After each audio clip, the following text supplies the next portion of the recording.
Welcome to the Dallas Duo podcast, your weekly wellness coffee date. I'm Whitney Stewart. And I'm Andrea Overturf. We're friends in Dallas, always looking for the best ways to optimize our health and have fun along the way. Today, we're talking about something a lot of women won't say out loud, that they're exhausted, overwhelmed, and holding it all together just barely. But from the outside, they look completely fine. Does that sound familiar? Our guest today is Annie Tam, licensed professional counselor, owner of Mend Counseling here in Dallas, and co-founder of the A&K Collective. Annie specializes in working with working moms and high-achieving women who are quietly running on fumes, although they look completely fine and high-functioning. She helps women identify the hidden stress patterns, keeping them stuck, and build a life rhythm that actually fits. Annie, we're so glad to have you here. Welcome to the Dallas Duo. Thank you guys so much for having me. I'm excited to be here and share what I know with my work. We'd love to hear more about your story and what led you to your practice. What made you want to specifically work with high-achieving women and working moms and moms in general? Yes. So Mend Counseling was started 10 years ago. We're actually celebrating our anniversary this month. It's really exciting. When I first started it, I was really working more with women in college, right after college, women getting married. And then basically, I just like to say my clientele kind of grew up with me. So as the practice grew, so did my clients and just who I was working with and who I saw coming to me needing that extra support as I became a mom and trying to balance, work and life and the career and everything. I basically started seeing a lot of similar moms who are very high achieving, a lot of perfectionists and performers. I do a lot of Enneagram work, so I see a lot of 1s and 3s in my practice. Don't know any of those. Right. And I was like, this is something that we really need extra support. I'm living it personally and experiencing it and recognizing that there's so many women out there who are just silently suffering and they don't know what to do. They're overwhelmed, they're depleted. They're constantly, trying to keep up with everything and perform both at home and at work. And they don't have the support that they need. So I started really focusing on that niche was about 5-6 years ago.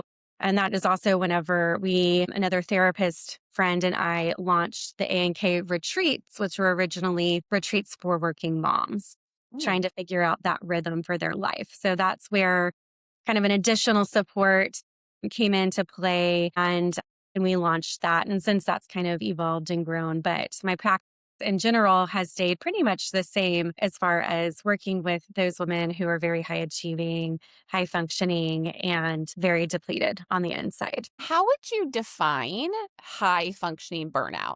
Like, why is it so hard to recognize when from the outside, people just look like everything's working so perfectly? Yeah. So the way that I define it is what happens, high functioning burnout, when capable and caring people, they just keep showing up.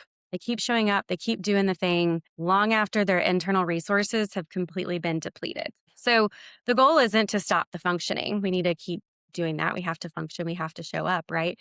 But we have to restore a way of living that has a sustainable rhythm where they can feel supported on the inside as they appear on the outside to others. Basically, how do we get them filled up on the inside and give them resources to do that? I think this is such a good example. I was thinking there are so many times where I am feeling one way. I think this is just in women in general. I'm feeling one way and I forget that it's not obvious.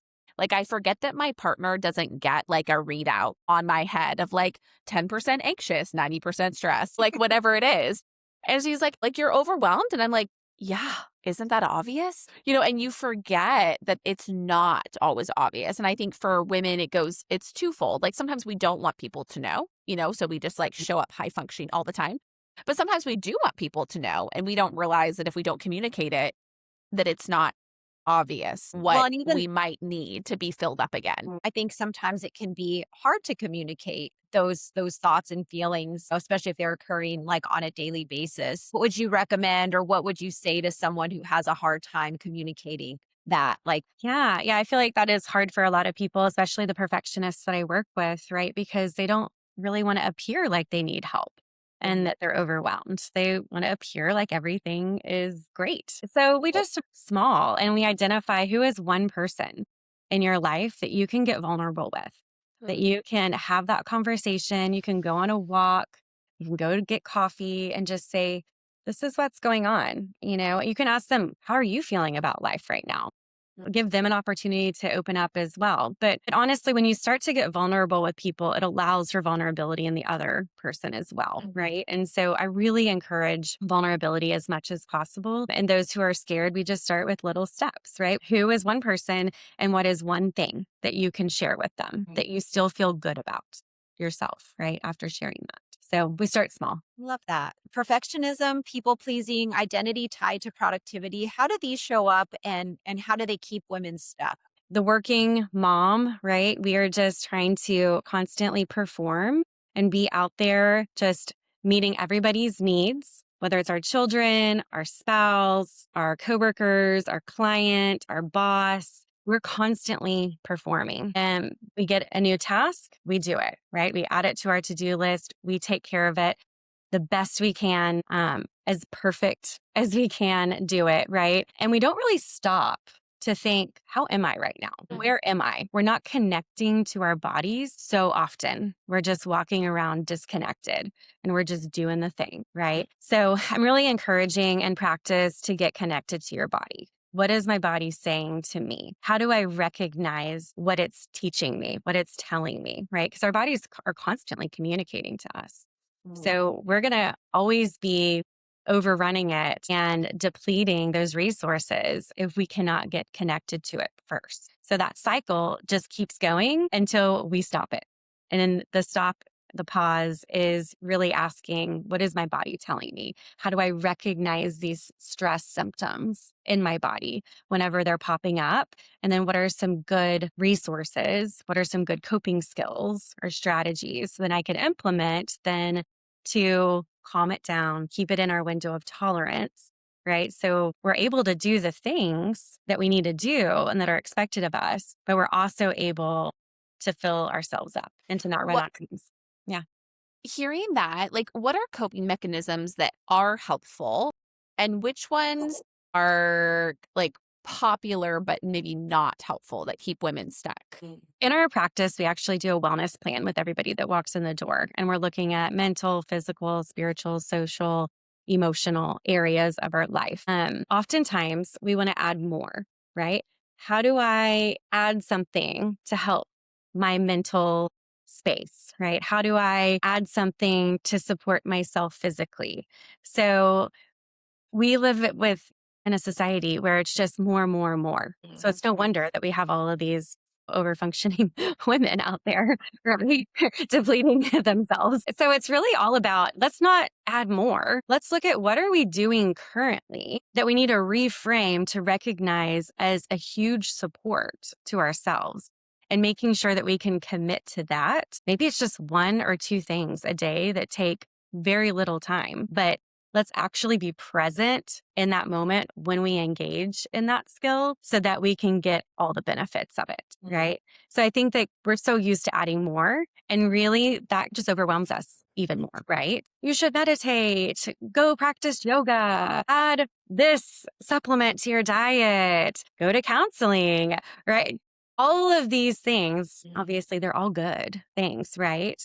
But if we're truly overwhelmed, we've got to look at what are we currently doing right now? We don't want to add a whole lot more. And if we do add something, that's fine, but let's just add one at a time and see how it goes. So, I start with like breath work. Breath work is so simple and yet so effective in anchoring ourselves to that present moment and giving ourselves a moment that we can fully be alive and present in and regulate our body, right? Very simple. It can happen in the car, in the pickup line for school, right? It can happen anywhere at any time. So it's about the simple things or the things that we're currently doing and not, again, overwhelming our day-to-day, our schedule, time blocking, all these new things into our schedule that is just going to cause more overwhelm. Yeah, I think Dallas is an interesting culture because like a lot of my clients, I tell them like no one is ever going to ask you to do less ever. No Yep. one is going to set the boundary for you. There is always something to say yes to. There is always more. And we have a really strong, like, entrepreneurial city and a lot of female entrepreneurs. And I see that some of that just creates this societal pressure. We also have like a really beautiful city. And so it's like you have really beautiful, high functioning female entrepreneurs. And there's no support for most on how to effectively like relax, reset, set boundaries. Yeah, there's not. So we live in a 3 city, right? So Enneagram experts have actually typed our cities. Oh, And so Ooh. this is a 3 city. So it's all about productivity, right? I mean, it makes Mhm. sense. The performer, right? I mean, we live in a city that is filled with performers, and it's all about success and productivity and really, the work with, let me go into Enneagram a little bit here, but it will help with kind of your your question. But the passion of a 3 is that deceit or deception of self. And so it's really getting in tune with yourself. And who am I? What do I like? What makes me function well? That's where the work lies. And so that's what we really as a society really need to do, because otherwise we just keep going and we're burning the candle at both ends, because that's what's expected of us. What every other person is doing, right? That we are seeing. And then the comparison game, that's so real, because we're looking at all of these other high functioning moms who seem to have it all together and they're doing all the things. They are, working hard. They're also on the PTA. They're showing up to pick up their kids and spend time with them and all the things, right? And we're looking at that and it's like, I'm not doing that. I feel less than, right? And so I think it's all about doing the work of yourself. What do you need? Getting connected to yourself and staying in your lane. this is sort of off topic, but I do think it's so interesting that you described like a city having an Enneagram and just like your surroundings really impacting those feelings about yourself and how much you're doing in your productivity. Because I can contrast, like I lived in Dallas for 23 years, but I grew up in Taos and I visit Taos often. And it's like complete opposite, right? It's so like pace of life is so much slower. People there are just so much more laid back, and not that one is better than the other, because I have my frustrations when I visit Taos too. But it's just so interesting how your surroundings can impact you. And when I'm there, I always joke, like I just say like I'm on Taos time because it's just different. And so I just think it's so interesting that you described it in that way. And also the awareness for people to know you are impacted by what you're surrounded by and what you're seeing every day. That plays a lot into it too. Absolutely. And we all know that, right? Because we all have those places just like Taos, right? Like that we go to and we can just feel free. We are not, having to stay on this rat race of a schedule and keeping up with everybody. We can just breathe deeper and slower, right? And so if we sit and kind of recognize that, it's easy to see that. And so how do we bring a little bit of that into Dallas, right? Because this is all my clientele and we're all saying the same thing, right? And so there's so many people that are here that recognize it and they want to change. And it just takes doing it and sharing it, getting a little bit vulnerable with the people around us and how they're doing that.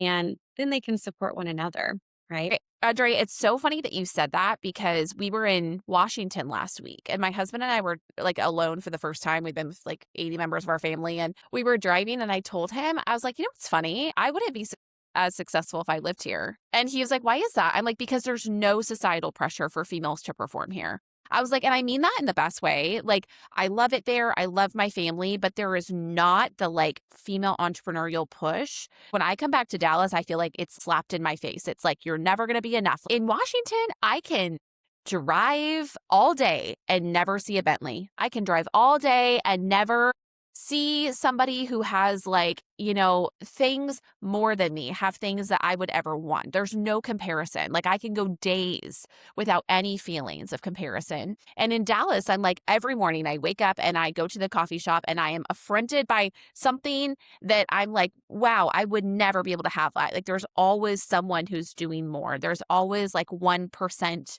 individuals that pop up. And I didn't realize like how even subconsciously it affects you when you're in a culture where there's, like you're saying, a performance city, where there's like people that don't live in other cities, that don't have such a strong concentration, maybe. Like, I think Dallas is such a unique place that I go somewhere else and I'm like, I have no pressure to be anyone but, just Whitney in this city. Well, and I think success and, all of that is measured and shows up in different ways. So differently.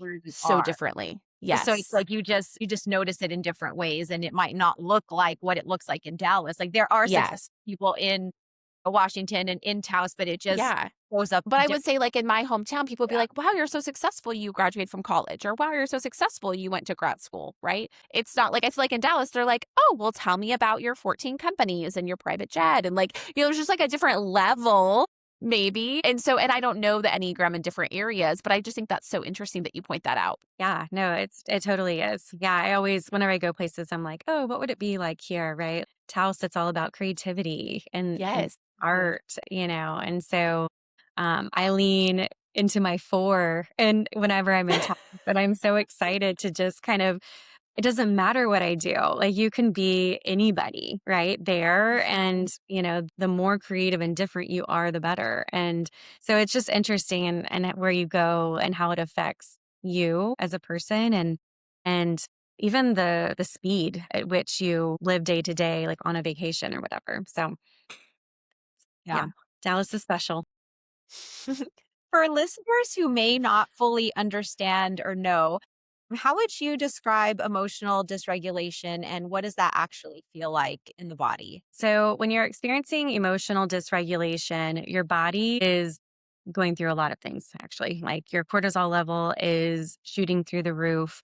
You're feeling potentially certain physical sensations of your chest being tightened or your stomach hurting, headache, potentially tension in your body, because there's so much going on, both internally and externally, that you're dealing with. So this kind of goes back to what I was saying in getting people really connected to their bodies so that they can recognize before it gets totally dysregulated. They can recognize, what are those signs that I'm getting overloaded here, and what can I do to support myself whenever I start to feel those things, right? There's several things that you can do, but recognizing that your heart might be beating a little bit faster, right? You're worried about getting from point A to point B on time and showing up fully. Let's say, I can recognize that I'm starting to get very stressed out. What can I do? Well, I know that one of the first things that I can do to go and lower that heart rate and cortisol level is a 4-7-8 breath, right? So I'm going to sit here and I'm going to breathe in for 4 seconds, hold for 7 seconds, and breathe out through the mouth for 8 seconds. I'm going to do that a couple of times. I'm going to let my body get more regulated, right? In my window of tolerance here, so that then I can more confidently move to the next space. Everything always feels overwhelming in that moment. So breath work allows us to gain some perspective and, what is actually happening here. And do I really need to be freaking out, right? As much as I am right now in my body. So that's where I always start with it whenever your body's feeling dysregulated. How do you guys feel dysregulation in your bodies? Well, I have a toddler, and I find, I am by nature an escalator. I've had to do so much work with this. I was born from an escalator. And when I catch myself in that, like, my son is also the same way. So it's just like very easy. I have actually taken, this is so funny, I've not told anybody this.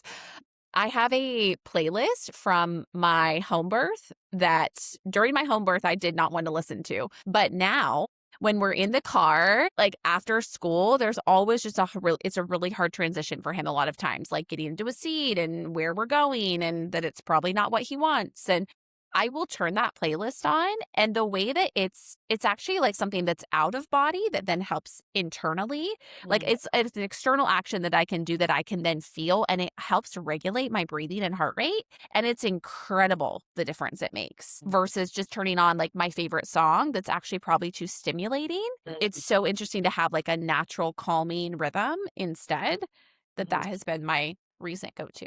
That's a great music is like highly impactful. So I always recommend creating a couple of playlists that you can use, whether it is to calm the body down or to get excited and more motivated about something you've got to engage in, right? Having music, it's amazing just how impactful it can be. It's kind of like sound bath, right? We now know like just how sound affects our body and regulates it. And so music, you can use that as well when you can't get in a sound bath with that calming, smooth, soothing tones, spa-like music, right? Yeah. Experience like emotional dysregulation, like in my shoulders and like upper back. I can feel like starting to like tense up. And then in my heart rate, I think I'm like just more sensitive to it that way. So I notice my heart will like start pounding or I feel like a nervous sense. But for me, I think just separating myself if I can from my surroundings, like whether that's like going out and just like taking a 5-minute walk or stepping outside for a minute. I mean, I'm fortunate to like work from home, so I can do that. But I think just taking that moment to like change surroundings and take a few breaths is usually what helps me. I mean, nature is so grounding, so that's awesome that you can just step outside. And I'm always like, if you can get outside and get a little bit of vitamin D in the sun for just a couple minutes and breathe, like one of the most healing things you can do for yourself. So if we talk a little bit about like boundaries, what is the actual physiological cost of overcommitment? Like I see this a lot in my patients that are like, oh, they're saying yes to everything when they obviously need to say no. So what's happening in the body when we're chronically saying yes without capacity? So when you're always saying yes, you have nervous system dysregulation, just like we talked about. We have cortisol dysregulation, that tired but wired, like we're exhausted, but we are living, on adrenaline and going through all the motions that we have said yes to. There's actual like prefrontal cortex impairment when you're going through that. And then that somatic impact, right? Like the things that we've discussed that your body is showing you like that neck tension, shoulder tension, headaches or migraines, potential GI issues, breathing, right? Gets maybe slower, more shallow. So the body is just kind of like getting overwhelmed and overloaded where you're constantly saying yes and living on potentially just that adrenaline getting you through all these things. So one of the things I always say to everybody, which is simple and it makes sense, but we don't necessarily think about it, is every time you are saying yes to something, ask, what am I saying no to, right? Because there is always a no. And there's usually several things that you're saying no to, right? With that one yes. And so if we can pause and not respond at all, and we actually sit back and say like, let me get back to you on that. I need to check my calendar, speak with my spouse, whatever, right? You need to say, I will get back to you on that. Then that gives us time to really think through, okay, if I say yes to this one thing, what am I saying no to in life right now? Gives us perspective, right? And we can work a little bit on being more empowered and confident in saying that no to the person who's asking. So there's a lot going on in our body. That's true. Sometimes you feel that pressure to say yes to something. And I try to think like, am I going to be really frustrated at myself later that I said yes to this? Yeah. But I think like also as you get older, or I'm speaking for myself, but I think I felt more pressure to say yes to everything when I was younger, like maybe in my 20s and like early 30s. And as I've gotten into my 40s, I feel like I have a better read on what my margin is, and knowing that like sometimes there are phases where I have more margin than others, depending on like other factors going on. And so I feel like I've gotten better about protecting my time, but it's taken me a while to get there. Yeah. To that point, Well, I mean, it's a huge thing to learn, right? I'm still learning that. Like, my husband would be like, you're saying no to more things, really? What are those things? Because I still see you doing 1 million things all the time and saying yes over and over and over again. I'm like, I know, but like, you don't understand where I came from. I was a chronic people pleaser, saying yes to all the things because it really, for the most part, brought me a lot of joy. But as life changes and you grow up and you add kids into the mix and, running a company and all of the things. Now my kids, are in elementary. There's a PTA and there's all of these school activities to be involved in and opportunities.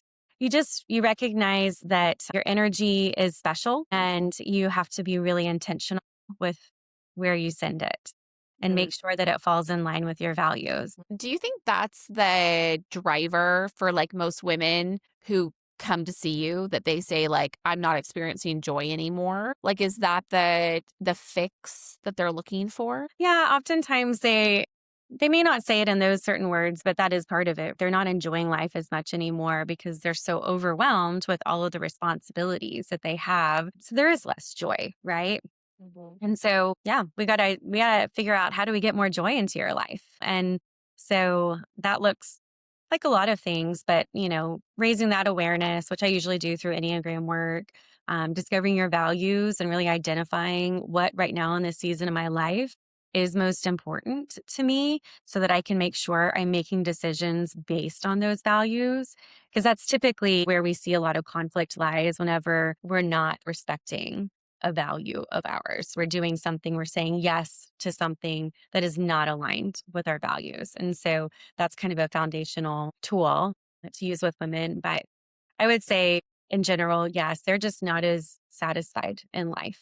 They're not excited when they wake up every day, which is not, you're not going to have that every day, right? That is also kind of looking at what is reasonable and practical in this season of life right now and what is not. But wanting to really enjoy life is usually why they're coming in. How do I get there? When it comes to, feeling burnt out or overwhelmed, what role do you think social media comes into play? And when do you think is a good time to create some new boundaries around that? Or what would you suggest to your clients that are maybe don't realize that that's causing them to struggle as well with those feelings? Well, that plays a huge role. And so oftentimes I'm asking us to look at, what is our social media usage, right? You can look that up on your phone easily and see how much time are you spending on it. We'll go through a purge in our social media and who we follow, who are we giving our time and energy to. Oftentimes there is so much comparison that we know is the thief of joy, right? And so is social media playing a role in that lack of joy that they're coming in with? So trying to identify if that is the case. And then how do we, set some boundaries? Maybe it is just something that we do one time during the day or twice during the day, and it's more of a check-in. And so we're spending maybe 15 minutes and setting a timer on our phone whenever we do that. On our break, if we have like a lunch break or something like that, and we're not with anyone else, maybe that's our time also just to kind of get on social media, connect, see what is there. But definitely setting boundaries to where we are seeing that number of minutes or hours that originally started on the phone come down significantly. Are there simple boundaries that if somebody who hasn't come and seen you in office, that you're like, this is such a good boundary to start practicing this week, something really actionable that someone could do? I would say, let's look at what we do for ourselves and what we want to make sure that we put some boundaries around, because we know that that is really significantly helpful for us. Like maybe that's 5 extra minutes in the morning. You can just like sit with a tea or a coffee and breathe and prepare for your day. Another one I really like to use is called do, ditch, delegate. So looking at your day, what is it that I have to do today? What can I ditch today? And maybe time block for or whatever on another day. And then what can I delegate out and who can I delegate it to? So that's a really good practical strategy that, only takes a few minutes, but usually takes a load off of the individual. I really like that, because I think that also bears the question of, are you delegating anything at all, or even considering that as an option? Right. And so many perfectionists and performers are not delegating, because if you think about it, and I fall into this category too, but I can do it so much quicker and do it the right way, right? And so we fall into that like trap of, now I have to like teach somebody else how to do it, And I have to be able to accept if it's not up to my standard, right? So it makes sense. But that's why we have to really identify those things, right? It's a spectrum of control, and we can identify those things that it's okay to release control of. And you can tell yourself at the end of the day, like, that's okay. It was done. I delegated. I'm a better person for it. Yeah, sometimes taking something off your plate is the best thing that you can do. Absolutely. But it is so hard to let go of control sometimes. It is. It is because, it's something that we as high achievers, like if it's in our control, then we can affect the outcome, right? And if that's important to us, then of course we're going to keep it within our control as much as we can and protect that. But at what cost? We have to ask ourselves, at what cost will I protect that? Am I protecting that more than I'm protecting myself, than I'm protecting my family, right? You mentioned that you do a lot of Enneagram work. How does that play into your practice? So I use it with everybody. It's kind of a rite of passage for all of my clients, whether they are counseling clients or coaching clients. Even on retreats, we use that as a foundational tool just to get to know ourselves, one another, in our marriage retreats too. Right? We're trying to understand one another better. I love for people to take an assessment. I mean, if they'll listen to some podcasts or read a book, then that's better. But otherwise, I have them take a little assessment, and they don't get the results. They don't pay for those. They just bring in the pie chart, and we kind of talk through like, what does that mean when these numbers show up for you? We try to identify the number that they most, relate to. And it's not necessarily about the number. It's more about having that information to understand yourself better. But if we have that information, then we can understand better where we go in stress and identify, is that because we go there to basically cope with our stress, but to identify what are we doing when we go there in stress that's actually helpful and what is harmful, and start to tease that out. We can identify, what does growth look like for us when we're living our best self? We look like this, right? So for me, I'm a Enneagram 1. I'm a reformer, perfectionist. And in stress, I go to 4, which is more of a creative type individualist. So for me, I know that I need to engage in creativity as a 1. When I'm stressed out, creativity is what is going to make a huge difference for me. So whether that's actually sitting down and drawing or doodling or just taking a different way to work in the morning than I would typically take, that's going to be more helpful for me. And in 7, or I go in growth to 7, which is the adventure or epicurist, where I'm able to release some of that control and that black and white thinking and just have fun, have a good time, get a little bit more playful with things. For me, that's what my best self looks like, is going to that 7 and having fun, not caring so much about what people think. The thing about Enneagram that I love that makes it more accurate is the fact that it is so complex and dynamic. There's so much movement on it. It's the least pigeonholing of any sort of personality assessment. But we have to understand what it is about. And so with Enneagram, it's not like, I am a 1, deal with it. Although I'd like to say that at times. It's all about the growth, right? And getting back to our true essence and who we were created to be. So the number is the personality that we've taken on to get along with our world starting at a young age. And so who am I really at my core? And that feels like freedom. That feels like peace. And so helping people understand how to get back there is a lot of fun. And especially with couples work too. It's really great to see spouses come together and understand one another through that lens, and then know how to support one another better, have compassion and understanding for one another better. It's a good time. I don't want to miss highlighting that. So for the A&K Collective, how often do you do like marriage focused groups throughout the year, or just for high performing women? What are some of those opportunities for retreats? I have 2 larger retreats that I do each year for moms and women, and then I do one for marriages. And those are typically in the fall for the women's and moms retreats. And then marriage is usually in the new year, around February. So we just had one this past February. However, I do mini retreats every Friday. So on Fridays, people can come in and actually have a smaller version of the retreat where we're still engaging in all of the really significant pieces like Enneagram or values work. We'll do some, creative experiences to have a visual representation of the things that they've learned. And everybody leaves with a plan.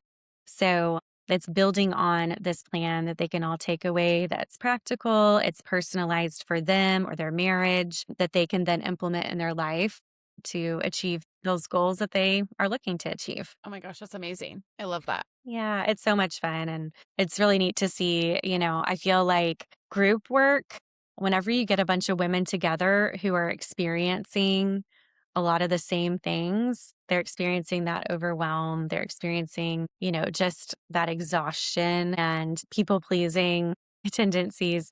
It's really neat to see when you bring all of them together, where that goes and what they learn in that vulnerability from one another. It's very empowering and going back to their life and being like, okay, I've got this plan now.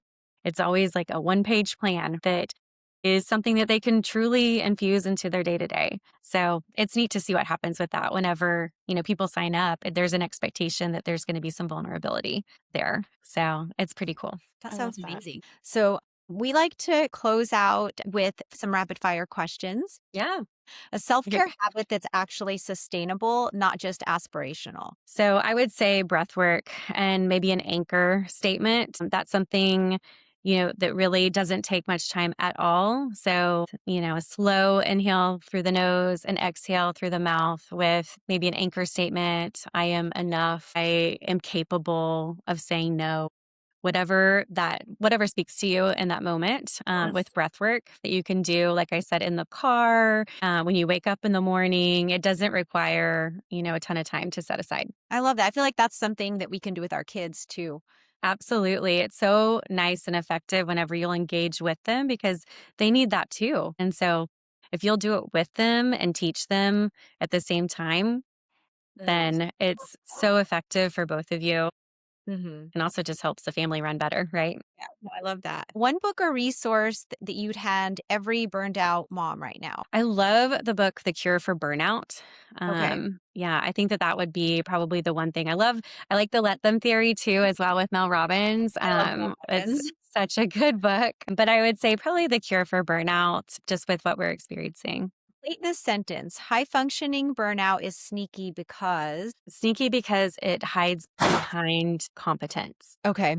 That says a lot. Yep. They look so competent and like everything is great on the outside, right? So hide behind competence. Where can listeners find you and work with you? Online or social media, all the things. You can go to our website, which is men-counseling.com, or a&kcollective.com. You can reach out on social, on Instagram. We are at Mend Counseling and at A&K Collective. You can also reach out on Facebook, the same things, Mend Counseling, A&K Collective. And we'd love to work with you. That's awesome. So you do provide online options as well to be Absolutely. Yes. We have me and then 13 other practitioners at Mend. We all provide virtual options, and we see the whole family. So age 2 through the lifespan, whatever they're needing. We cover a lot of different specialties and modalities in the practice. We consult regularly and collaborate a lot to support families. So that could be virtual or in person at our Mockingbird Station office, or the Oak Cliff Pediatrics satellite location, or the Merritt Tower satellite location. Okay, awesome. So lots of options. Yes, lots of options. All right. Parting words. If you could give every overwhelmed, high achieving woman one piece of advice today, what would that be? You are enough. Take time for yourself. You are important. You are necessary. You are loved by so many. So no matter if you say no, it doesn't change your self-worth. I love that. That's like the perfect note to end on. Great. Thanks so much for your time today. Thank you. I really appreciate it. This was so fun.